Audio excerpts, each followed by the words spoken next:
But your video yi menkwem like ne share ma obi follow me na ti asema me ka kire wonne menka bi say nda but ye ni bresem ene say hwe enye obi a ehia na ne ho kire no ene kire say eye no me ene enye mistake susu say wo kasa asem no efi say obi wo wa ne ho kire no e wo one reason onyame didi sie na tamfo efi say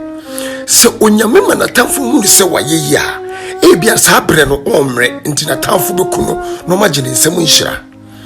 neso onyame di ni sie na tamfo mo madwen firi ne so no mu nka bi nhemu mpo se onipa we obeyeye nti da na tamfo na bi bewuo na bi beyamre no enche no ayeye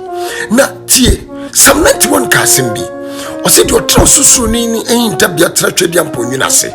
it is onyame di wo hinta o reason to di wo hinta or the way for a reason